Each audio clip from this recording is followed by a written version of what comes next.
Hi fam, welcome to Cricket Info channel. So guys, இந்த video என்ன பார்க்க போறோம் பாத்தீங்கன்னா ஜடேஜாவோட ட்ரேட் பத்தி தான் பார்க்க போறோம். எஸ், இன்ஸ்டாகிராம் ஃபுல்லா, ட்விட்டர் ஈவன் ட்விட்டர்ல கூட தீயா பரவிக்கிட்டு இருக்கு. ஸோ இது உண்மையா இல்லை பொய்யான்ட்டு மேபி இந்த வீடியோவில் உங்களுக்கு தெரியும். ஸோ வாங்க வீடியோக்குள்ள போகலாம். First of all Jadeja, yes, CSK இதை பண்ணுவாங்களா? என்னை பொறுத்த வரைக்கும் கேட்டிங்கன்னா பண்ணுவாங்க. அது மாதிரி மேனேஜ்மெண்ட் தான் சிஎஸ்கே. அவங்க எந்த அளவுக்கு வேணாலும் போவாங்க. உங்க எல்லாருக்குமே தெரிஞ்சிருக்கும், நம்ம சின்ன தலை ரெய்னா மிஸ்டர் ஐபிஎல். ஸோ ஒரு காலத்தில் ஐபிஎல்ல லீடிங் ரன் ஸ்கோரர் யாராக இருந்தாங்க உங்க எல்லாருக்கும் தெரிஞ்சிருக்கும், நம்ம சுரேஷ் ரெய்னா தான். பட் அந்த அளவுக்கு பெர்ஃபார்ம் பண்ணவரே தூக்கி போட்டவங்க நம்ம CSK management. Yes, so CSK management அவரை ஆக்ஷனில் விட்டு ஸோ சேல் ஆகலை. பட் ஸ்டில் எடுத்திருக்கலாம், செகண்ட் ரவுண்டில் கூட எடுத்திருக்கலாம், பட் எடுக்கல. ஸோ அவரை எவ்வளோ அசிங்கப்படுத்த முடியுமோ பண்ணாங்க. ஓகே, ஸோ கண்டிப்பாக ஜடேஜாவை ரிலீஸ் பண்ணுவாங்களா கேட்டிங்கன்னா எஸ். அப்படிப்பட்ட சுரேஷ் ரெய்னாவே விட்டாங்க, ஜடேஜாவை விட மாட்டாங்களா? கண்டிப்பா சிஎஸ்கே மேனேஜ்மெண்ட் பண்ற ஆளுங்க தான். கண்டிப்பா இந்த இதுல ட்ரேடு விஷயத்துல கண்டிப்பா மும்பை இந்தியன்ஸை பாராட்டுங்க. பிகாஸ் பிக்கெஸ்ட் ட்ரேட் ஐபிஎல்லே சொல்ல போனா நம்ம ஹார்திக் பாண்டியா ட்ரேட் சொல்லலாம். ஹார்திக் பாண்டியா குஜராத்ல ஆல்ரெடி ஒரு கப் கேப்டனா அடிச்சு அண்ட் தென் இன்னொரு கப் ஃபைனல் வரைக்கும் போயிருக்காருங்க. அப்படி இருந்தவரை மும்பை இந்தியன்ஸ்க்கு கொண்டு வந்து and Rohit Sharma legend captain Rohit சர்மாவே ரீப்ளேஸ் பண்ணாங்க. ஸோ அப்படி இருக்கும் போது உண்மையிலே பாராட்டலாம். எஸ், என்ன ஒரு பிரச்சனை, ஸ்மூத் டிரான்சிஷன் நடந்திருக்கணும். பட் ஸ்டில் அவங்க அவங்களோட பிளேயரை பேக் பண்ணியிருக்காங்க. கண்டிப்பா பாராட்டணும். அது கண்டிப்பா. அட் த சேம் டைம் இப்பயும் ரூமர் போய்கிட்டு தான் இருக்கு, இஷான் கிஷானை திருப்பி வாங்க போறாங்கன்ட்டு. கண்டிப்பா வாங்க வாய்ப்பு இருக்கு. பிகாஸ் இஷான் கிஷானுக்கும் நம்ம ஹார்திக் பாண்டியாக்குமே நல்ல கெமிஸ்ட்ரி இருக்கு, நல்ல ஃப்ரெண்ட்ஷிப் இருக்குன்னும் போது கண்டிப்பா வாங்குவாங்க. ஸோ அதுதாங்க நாங்கள் சொல்லுவேன். என்னை பொறுத்த வரைக்கும் மும்பை இந்தியன்ஸ் பெர்ஃபெக்டா பண்றாங்க எல்லா மூவும். அட் த சேம் டைம் நீங்க பார்க்கலாம், இப்ப டோனி சிஎஸ்கே டோனியை மட்டுமே பேக் பண்ற மாதிரி இருக்கு. என்னன்னா நீங்க நல்லா பாத்துக்கலாம், இப்ப ரோஹித் சர்மா போனா அடுத்து ஸ்கை இருக்காரு, ஸ்கை போனா ஹார்திக் பாண்டியா இருக்காங்க. அதுக்கப்புறம் இப்ப திலக் வர்மாவை கூட ரெடி பண்ணிட்டாங்க. ஸோ அப்படி பார்க்கும்போது மும்பை இந்தியன்ஸ் அடுத்த ஒரு 10 இயர்ஸ்க்கு செட்டில்ங்க.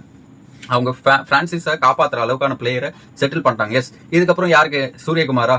சரி, சூரியகுமார் இருக்காரு அண்ட் ஹார்திக் பாண்டியாக்கு அப்புறம் கேப்டன்சி யார் கூட? கண்டிப்பா திலக் வர்மாவும் பேக் பண்ணுவாங்க. இன்னும் ஒரு 5 இயர்ஸால வச்சுக்கிட்டு அவர் க்ரோ ஆக கேப்டன்ஷிப் அவருக்கு மாறிடும், கை மாறிடும். இதுதான் நடக்க போகுது மும்பை இந்தியன்ஸ்ல.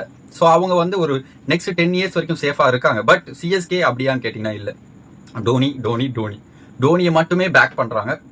அண்ட் ஒன் திங் நான் சொல்றேங்க, ஜடேஜாவை ரொம்ப ரொம்ப ரொம்ப அசிங்கப்படுத்துறாங்க. எப்படி சொல்றேன்னா, ஸோ அட்லீஸ்ட் இவ்வளோ ட்விட்டர்ல இவ்வளோ இது போய்கிட்டு இருக்கும் போது இல்ல ஜடேஜா எங்களோட கீ பிளேயர்னு சொல்லிட்டு அட்லீஸ்ட் ஒரு ட்விட் ஏதாவது போட்டிருக்கணும். நீங்க பாத்துக்கலாம், மும்பை இந்தியன்ஸ் பண்ணாங்க. மும்பை இந்தியன்ஸ் ரோஹித் சர்மா யாரு கொல்கத்தா நைட் ரைடர்ஸ்க்கு போறாருன்ட்டு ஒரு ரூமர் பரவும் போது அவங்க அதை ஷட் டவுன் பண்ணிட்டாங்க ஒரு போஸ்ட் போட்டு. பட் சிஎஸ்கே அப்படி பண்றாங்களான்னு கேட்டீங்கன்னா இல்லைங்க. கண்டிப்பா எப்படி சொல்றதுன்னா நல்லா பாத்துக்கலாம், ஜடேஜாவை வச்சு எல்லாரும் சாம்சன் ரீப்ளேஸ்மெண்ட்னு சொல்றாங்க. உண்மையிலேயே அது பர்ஃபெக்ட் ரீப்ளேஸ்மெண்ட்டா கேட்டீங்கன்னா இல்ல.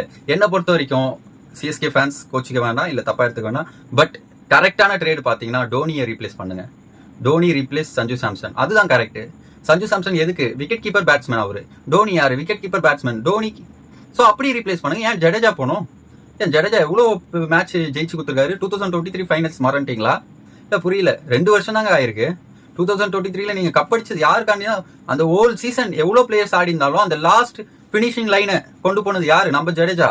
So Jadeja perfect all-rounder. அவரை விட்டா வேற யாரு? After Hardik Pandya and I rate Hardik பாண்டியாவையும் ஈக்குவலா ஜடேஜாவும் ஈக்குவலா தான் ரேட் பண்ணுவேன். ஸோ இருக்கும் போது ஜடேஜா கண்டிப்பா ஒரு நல்ல ஆல்ரவுண்டர். அவர் எப்படி நீங்க ட்ரேட் பண்ணலான்ட்டு நினைக்கிறீங்க புரியல ஒண்ணுமே. ஈவன் தோ இஸ் ஃபிட்னஸ், அவர் ஃபிட்டால்னா கூட பரவாயில்ல, கண்டிப்பா ஒரு 3 வருஷம் ஆட நல்ல வாய்ப்பு இருக்கு ஜடேஜாக்கு.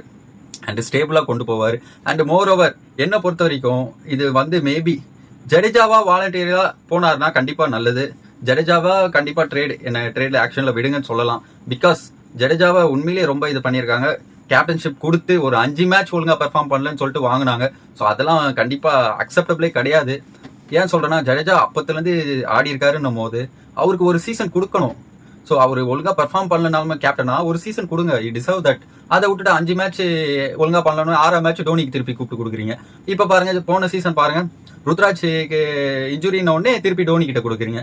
கைஸ், ஒன்று மட்டும் சொல்றேன் சீரியஸா, டோனி இன்னும் எத்தனை வருஷம் ஆடுவாரு? மேபி இந்த வருஷம் ஆடுவாரு. அதுக்கப்புறம் பாருங்க, கண்டிப்பா ஒரு ஃபேன் சிஎஸ்கேக்கு சப்போர்ட் பண்ணுவாங்களா எனக்கே தெரியலங்க. பிகாஸ் அத்தனை ஃபேனும் டோனிக்காண்டி தான் வராங்க. ஸோ இப்போ ஜடேஜாவையும் தூக்கி நீங்க அங்க ஷஃபிள் பண்ணி விட்டீங்க வச்சுக்கோங்க, யாருமே பார்க்க மாட்டாங்க. எந்த பிளேயர்காண்டி வருவாங்க சொல்லுங்க? ஸோ கண்டிப்பா சிஎஸ்கே இது பண்ணாங்கன்னா உண்மையிலே என்ன பொறுத்த வரைக்கும் ஒரு பெரிய பேட் மூங்க. அவள் தான் சொல்லுவேன். See you next video. Bye.